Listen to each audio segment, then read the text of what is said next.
Hello दोस्तों, प्रणाम, सत श्री अकाल, नमस्ते दोस्तों आप लोग कैसे हैं। मुझे उम्मीद है कि आप लोग बहुत अच्छे होंगे और आपकी स्टडी जो है प्रॉपर एंड कंटिन्यू चल रही होगी। ठीक है, तो आज हम पर्यावरण में जो बात करने वाले हैं आपके साथ दोस्तों, ये कुछ हमारा महत्वपूर्ण तथ्य जो कि एग्ज़ाम के पॉइंट ऑफ व्यू से बहुत ज़्यादा इम्पोर्टेंट होने वाला है आपके लिए। ठीक है, तो सबसे पहले आप एक कॉपी और पेन ले लीजिए और आज का डेट डाल लीजिए, ताकि जो भी हम इम्पोर्टेंट चीज़ बताने वाले हैं आपको, आप उसको नोट करेंगे। ठीक है, तो महत्वपूर्ण तथ्य में हम बात करें दोस्तों, जैसे राष्ट्रीय पादप अनुवांशिक संस्थान ब्यूरो आपको कहाँ पर पड़ता है दोस्तों, तो ये आपका दिल्ली में पड़ता है। ठीक है, दूसरा है राष्ट्रीय पशु अनुवांशिक संस्थान ब्यूरो जो कि करनाल हरियाणा में पड़ता है।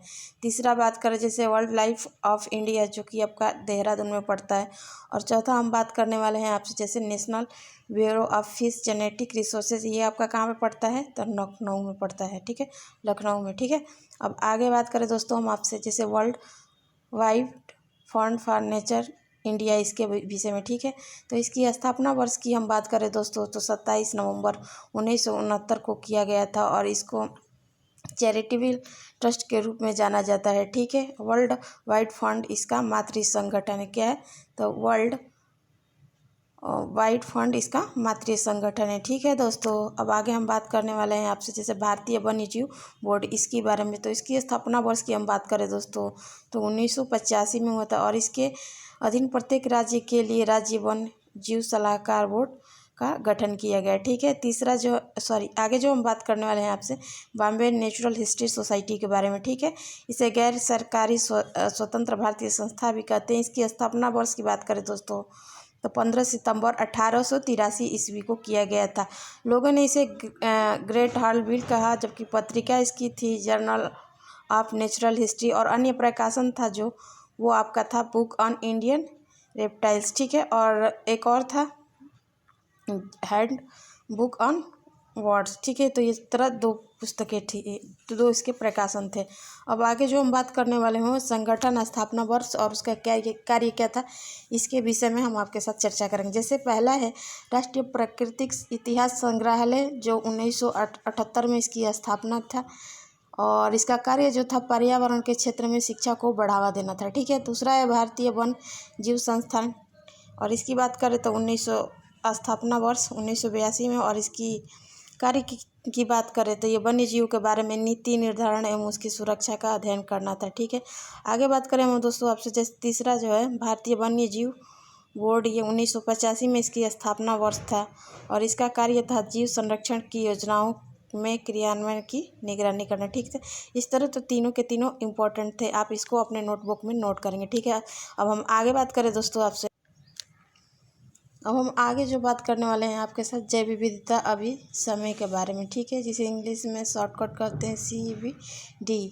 इंग्लिश में इसका फुल फॉर्म होगा कन्वेंशनल ऑन बायोलॉजिकल डाइवर्सिटी। ठीक है, जैव विविधता से संबंधित अंतर्राष्ट्रीय संधि है। ठीक है, भारत में इसे 5 जून 1992 को अपनाया गया और 18 फरवरी 1954 को अनुमोदित किया गया। ठीक है, अब 1992 के पृथ्वी शिखर सम्मेलन में 171 देशों ने इस पर क्या किया, हस्ताक्षर किया। ठीक है, और 29 दिसंबर 1993 से प्रभावी है। ठीक है, अब आगे हम बात करने वाले दोस्तों कार्टेजेना जैव सुरक्षा प्रोटोकॉल। ठीक है, ये 29 जनवरी 2002 को कोलंबिया के कार्टेजेना नामक स्थान पर 11 सितंबर 2003 से प्रभावी है। ठीक है, यह एक आनुवांशिक स्थानांतरित जीवों से संबंध में है। ठीक है, इसका आगे हम बात करें जैसे विभिन्न देशों के बीच जीवित संवर्धित जीव के आयात निर्यात की प्रक्रिया और सुरक्षा संबंधी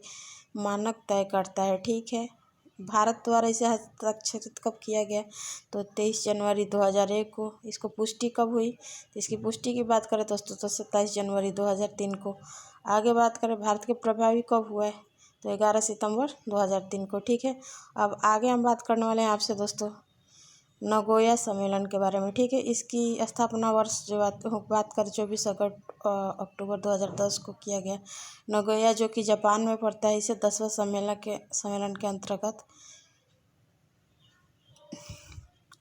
ठीक है, आगे है इसमें कि आनुवांशिक संस्थानों के उपयोग से होने वाले लोगों के स्वास्थ्य एवं सम्मान बंटवारे से संबंधित था। ठीक है, उद्देश्य इसका क्या था, तो कि जंगलों, प्रवाल भित्तियों एवं जैव विविधता की रक्षा करना। भारत में इसको 11 मई 2011 को हस्ताक्षर किया गया और प्रभावी इसको 12 अक्टूबर 2014 को देखने को मिला। अनुसमर्थन 9 अक्टूबर 2012 को। ठीक है दोस्तों, और इसमें आगे है कि भारत का सबसे बड़ा वन जीव अभयारण्य कहाँ पे दोस्तों, तो एक कच्छ करण जो कि आपका गुजरात में पड़ता है। ठीक है दोस्तों, आप इसको नोट करेंगे। दूसरा है भारत का सबसे छोटा वन जीव अभयारण्य जो कि पट्टी जो कि लक्षद्वीप में पड़ता है। ठीक है दोस्तों, तो इसको भी आप नोट करेंगे।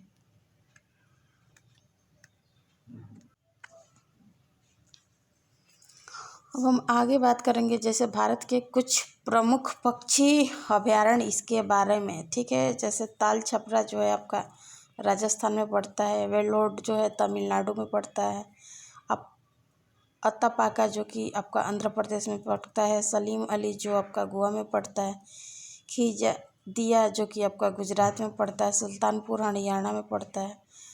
ठीक है, गमगुल जो कि आपका हिमाचल में पड़ता है। अगला है बांकापुर जो कि आपका कर्नाटक में पड़ता है।